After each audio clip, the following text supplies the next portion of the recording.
depression. I love crappy romantic comedies.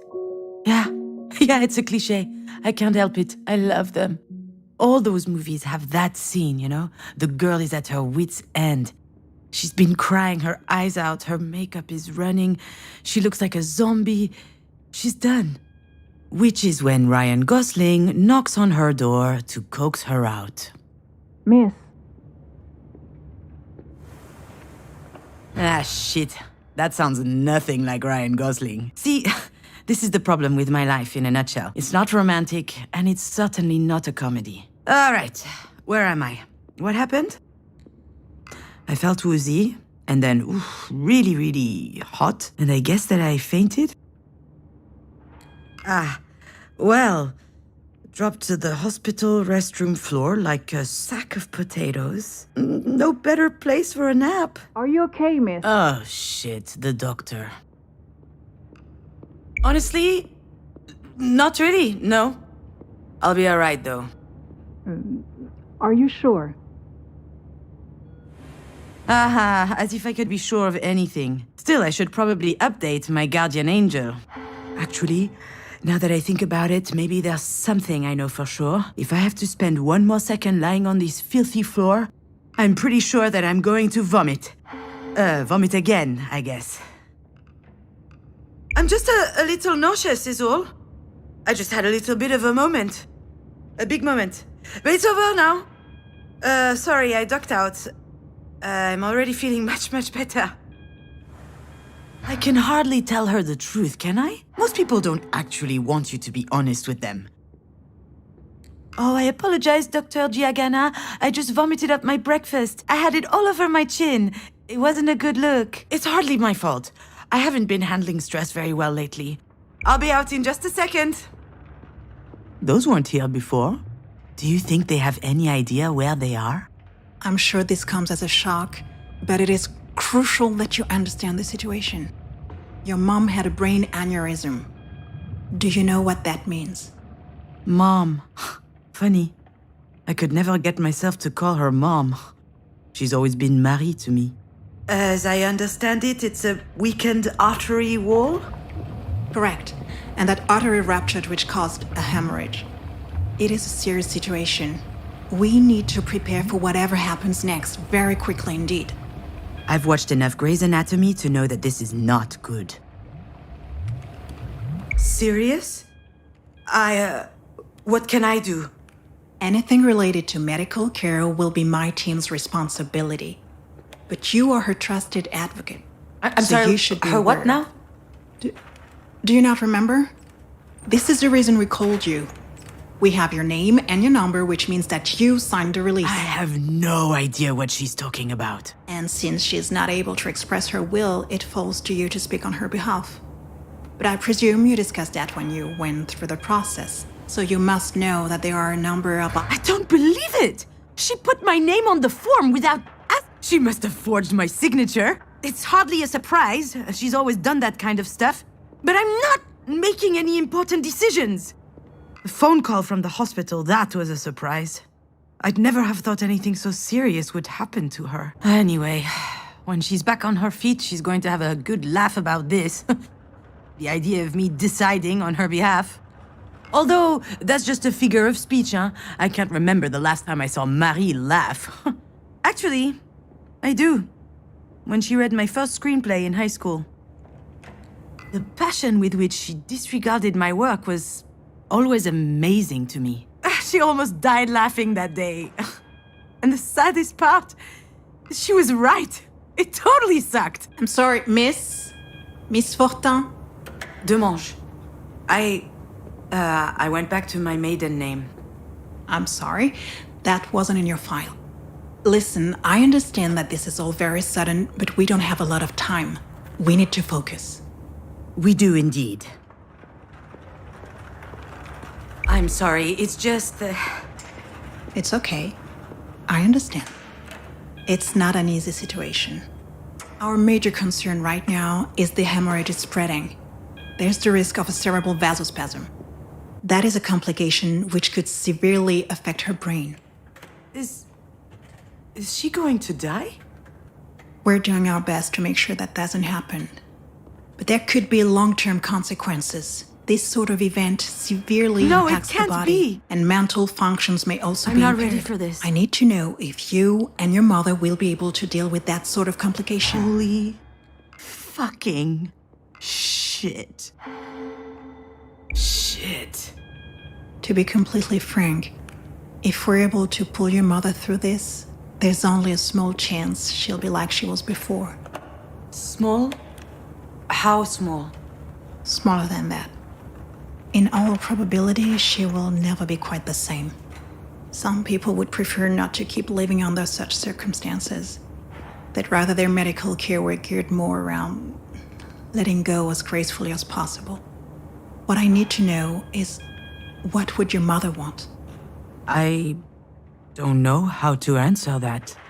Last time she told me she wanted something, it was to be in MoMA. Excuse me? MoMA? The museum in New York. Miss Demange, Wait, your mother's that Marie Demange? The artist? Ah, there it is. Works every time. Once people figure out who Marie is, snap! Their whole demeanor changes. They feel like they know her somehow. Of course, they're completely wrong. Oh, she takes them in with her dog and pony show. But there's a world of difference between who she is in public and in private. And if this doctor knew Marie, the real her, she would realize how ridiculous her question is. I think you're out of your mind. Excuse me? Your question? How am I supposed to decide whether my mom lives or dies? That's not exactly. You're not. Not a doctor? You're right. You should be making this decision, not me. I'm sorry, I gotta go.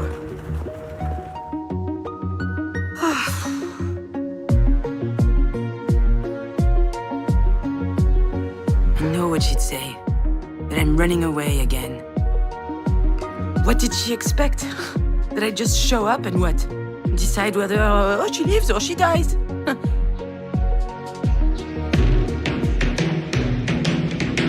don't even know how I'm supposed to make it to the end of the day, let alone... Oh, what the...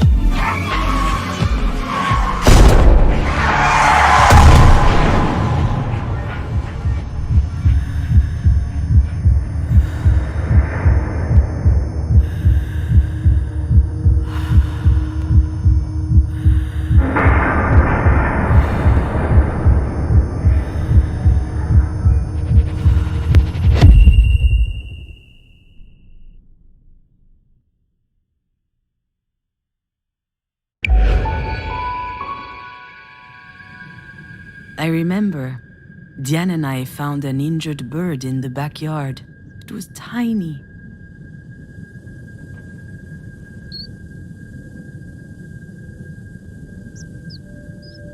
I think it was around the time Marie had set up her new studio in the sunroom. Now that I think of it, that was also my first experience with death. In fact, I also had a really weird dream that night. Something about that day always seemed off. I never figured out why. And why am I thinking about this now?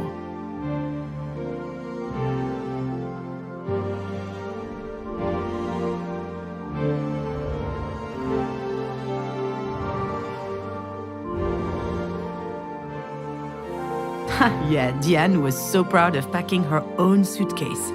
Her father came to pick her up that afternoon. She spent the weekend with him and her stepsister. I was a bit jealous, but also happy to have some time with my mother, just us.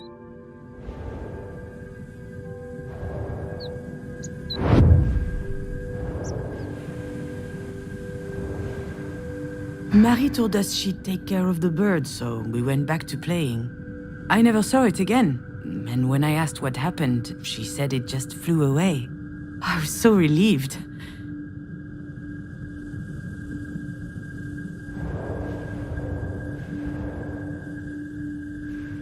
Back then, Marie wasn't very well known, but she was hardworking.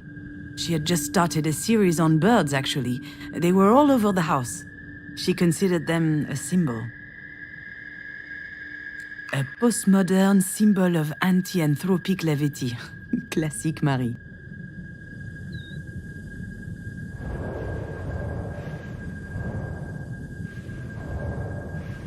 I think I saw a big shadow moving down the hallway that night. I imagined a monster bird was visiting us. For a long time, I thought it was just a strange dream.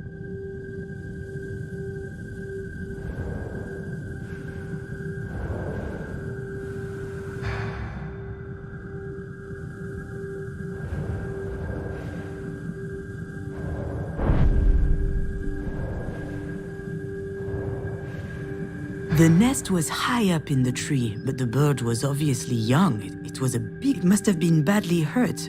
I didn't realize it at the time. Now I know for certain that someone was in the backyard that night. And since Diane was at her father's, it must have been Marie. What was she doing out there? Maybe...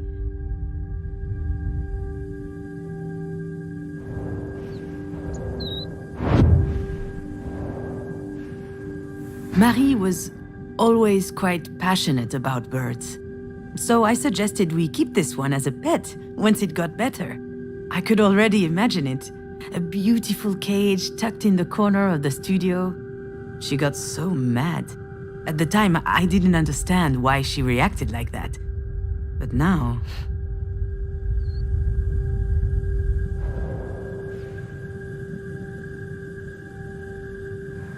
Maybe Marie killed the bird. That's what she was doing out there in the middle of the night, burying it in secret. And it might sound strange, but I also understand why she did it.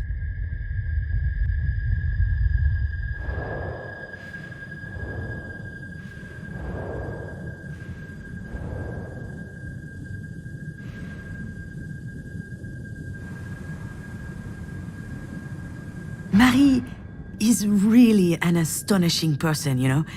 She's usually hard, but also she could be vulnerable sometimes.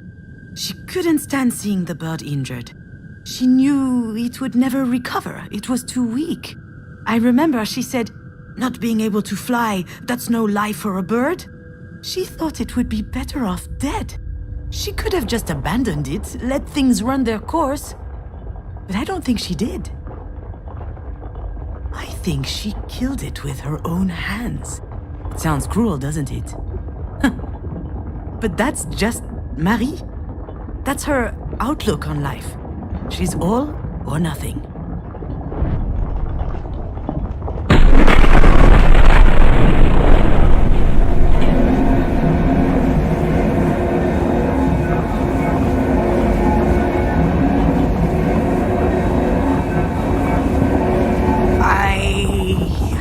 I think my legs are shaking. Maybe I'm having another turn. I think I need a sugary drink. Understood. Do you need anything? Well, I need more coffee. But if I drink another one, my stomach's going to declare war on the rest of me. I'm not ducking out. Not this time. After all, isn't this what Marie wanted? I just can't speak on my mom's behalf.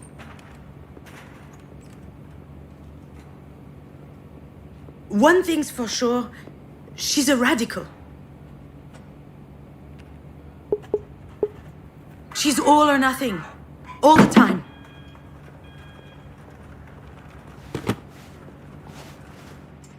I understand. It's hard to contemplate the idea of living with a disability.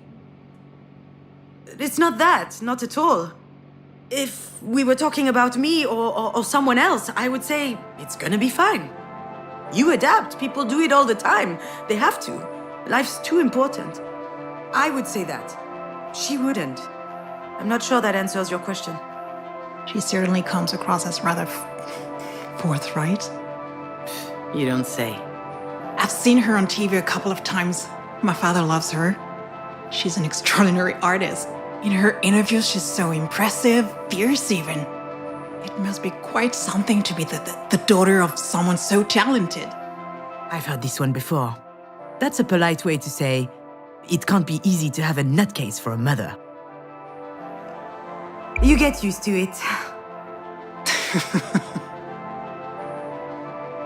Doctor, do we know why? Why this happened? We were just having dinner last night. She was fine. There could be a lot of factors. Family history, hypertension, alcohol consumption. I did have a pretty severe hangover this morning. Even past trauma, like a historic head injury. It's hard to say right now. All right, Miss Demange, I'll give you time to think. Let's speak again in about 2 hours, if that works for you. Sounds good. Can I see her? Yes, of course. Let me find out her room number.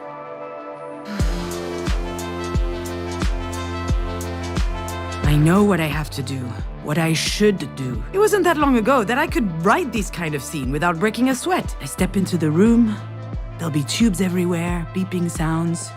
The audience will know that it's serious. Then I start bawling my eyes out. I collapse on my mom's bed, pouring out snot from my nose.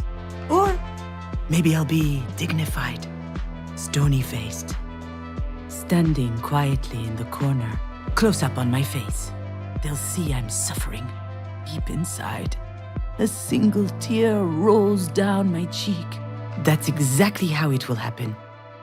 Or what should happen. There's just one problem. I really must. She probably needs me. I don't know why, but I can't open that door.